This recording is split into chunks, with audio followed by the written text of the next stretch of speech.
Hey battle buddies and healthy heroes, my name is Susie. I am just an enthusiastic nerd bringing you LARP and fitness content. Today we have a compilation of the best of from Alliance New Hampshire's Cinderfel season of 2022, the ranged attacks. And we are not only featuring the people who can throw those packets the best, we are also going to feature some footage of the best dodges of those ranged attacks. Now at Alliance LARP, packets are a small patch of cloth with a tablespoon of birdseed and a rubber band, and they are used to represent magic. They are used to represent archery or alchemy. So anything that is a ranged attack that you throw, a spell, an arrow, a gas globe, that's what these packets are for.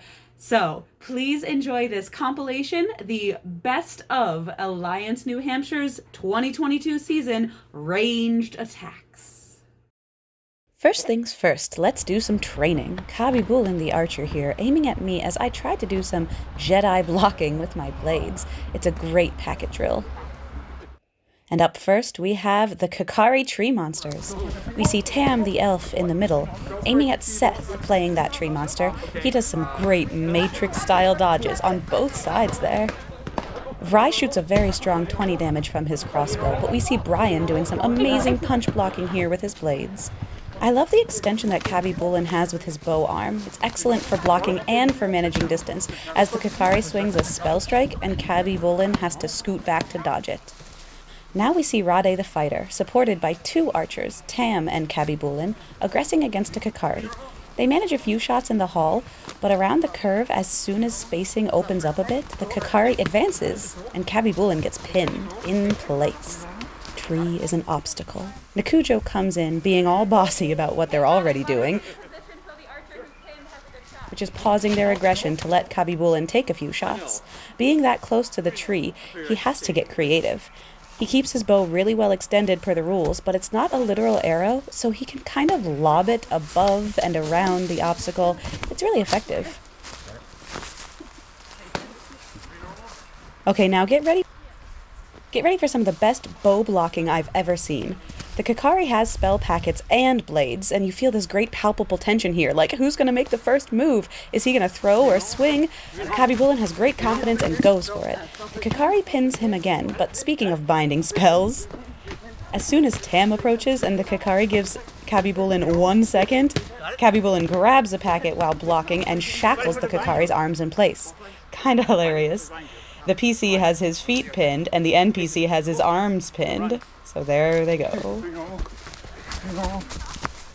Next, we fight some elementals, accompanying what looks like a sort of fire elemental leader, but it's actually a construct played by Jeremy there.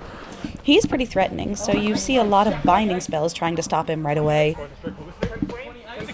And you hear arrows with the ice carrier applied to do more damage against the fire elementals. And look at all of these lobbing spell packets here. Banish spells will pop an elemental right back to their own plane.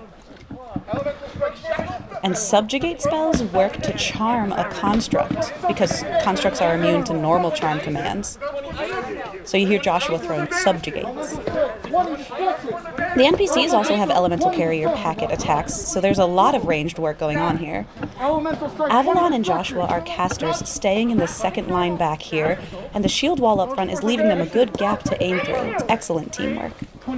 I hop out of the way of a packet there, and now Vry uses a sort of backpack healer strategy on Rade there, but as an archer, not a healer. He's just matching the footwork and throwing from directly behind him.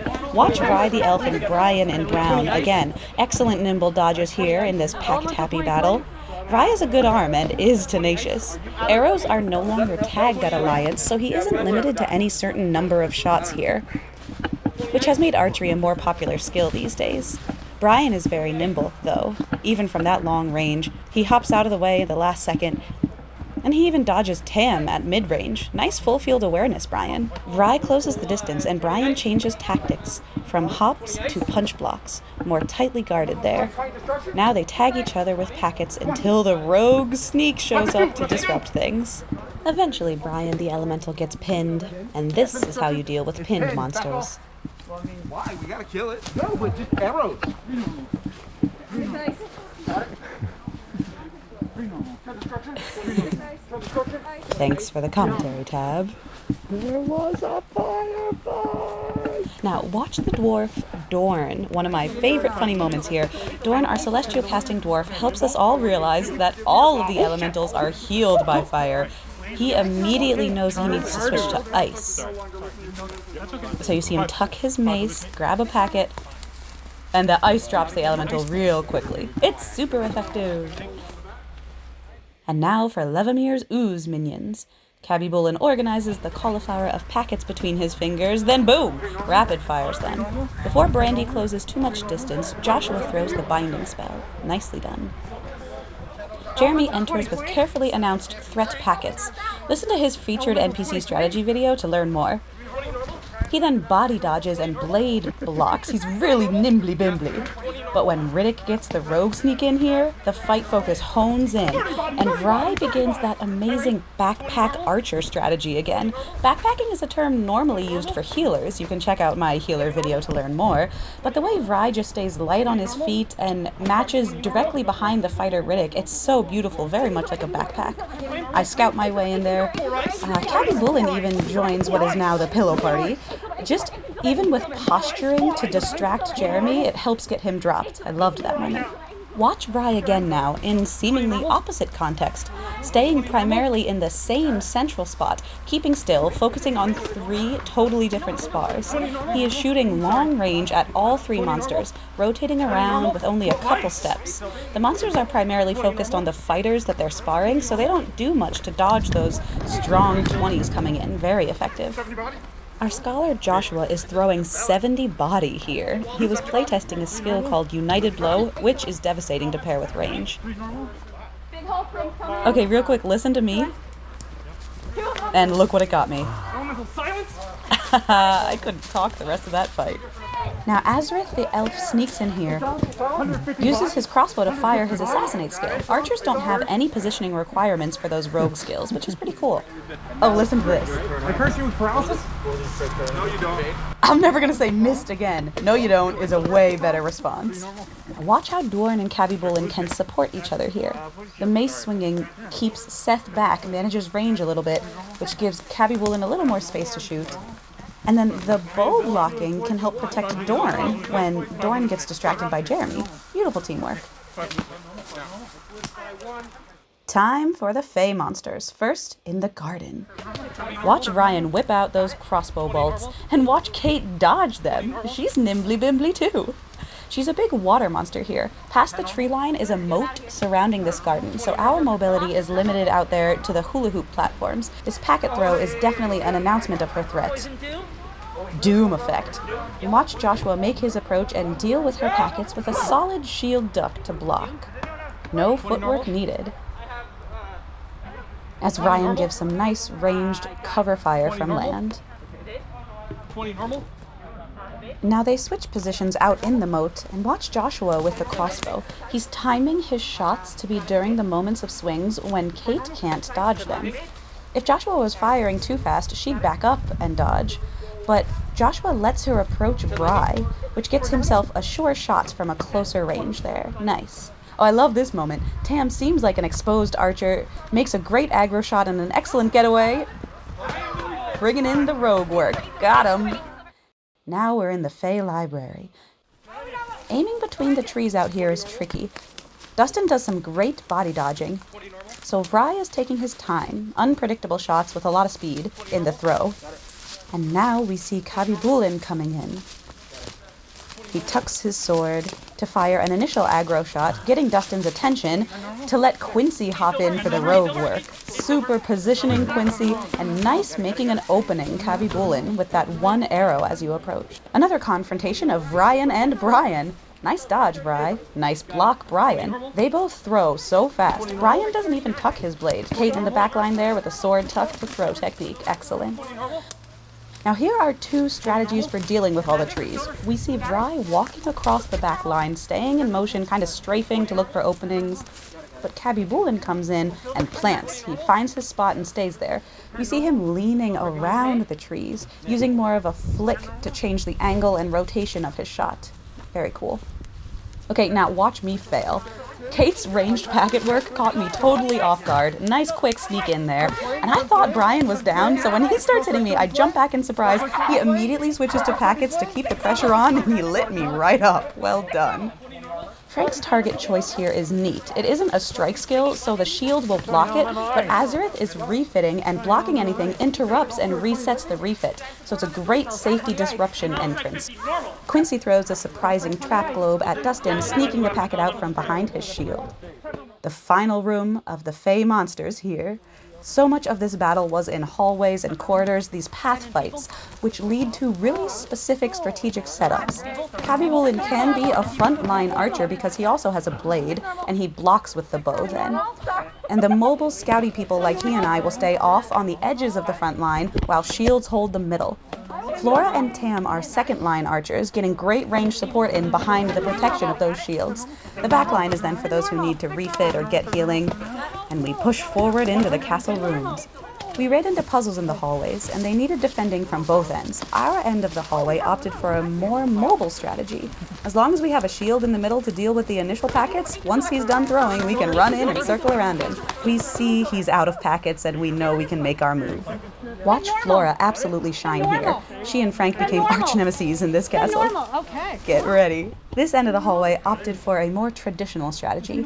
A planted front line with shields and fighters, while the second line gets a lot of damage in with range. Go Flora. Frank is really excellent with the body dodging though, even in the tight hallway. Good range of motion and balance with that hip sway.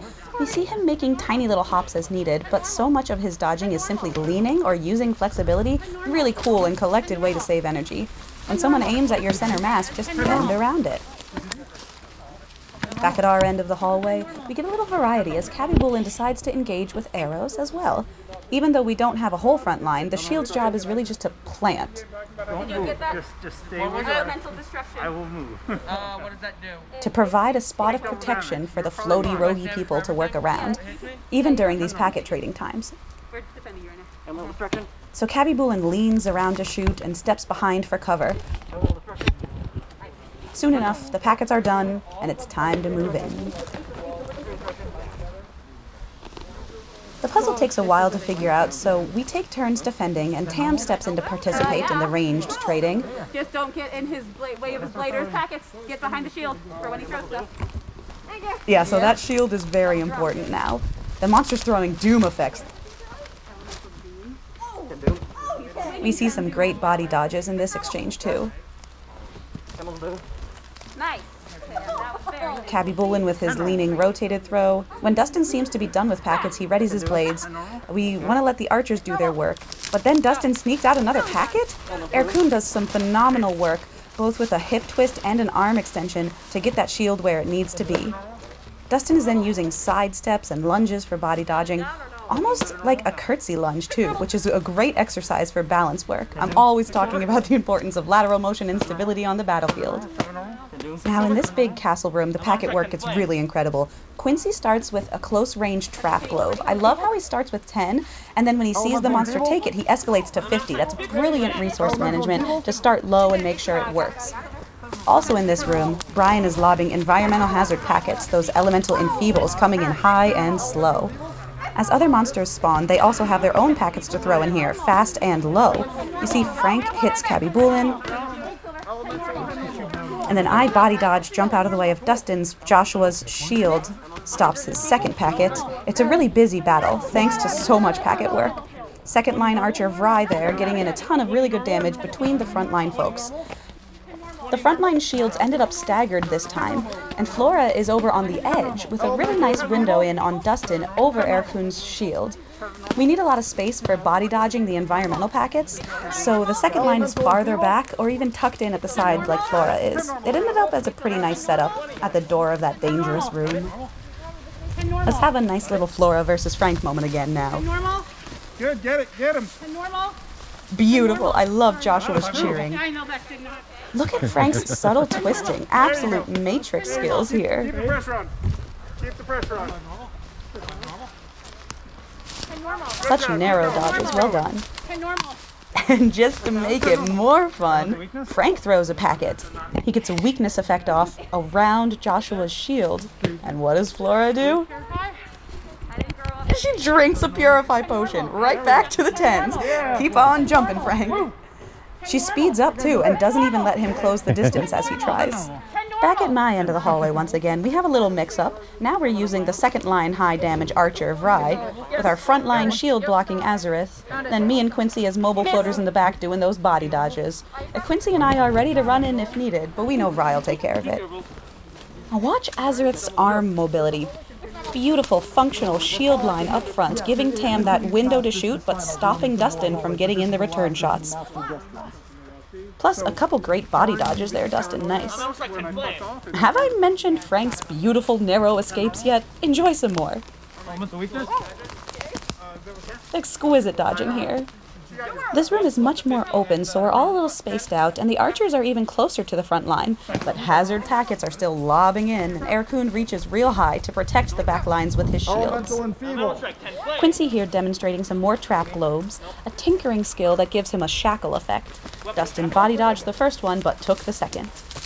And at the very end of the day here, we see our scholar Riddick up in the front line with his shield, using the Spark skill. If you're holding a relic, you can cast a tiny burst of damage all day with Spark. He actually told me he doesn't like this skill so much. It is cheaper than archery, XP-wise, but you can never increase the damage with it, so there are pros and cons. And again, we see the damage coming primarily from ranged attacks here. The blades up front are just applying some pressure or even distraction, maybe a bit of a line for the archers to keep behind. Lastly, you want to see some more Frank and Flora work? Of course you do. Frank and Flora face off one more time. It's a dodging game. You okay? Must be really good at dodgeball.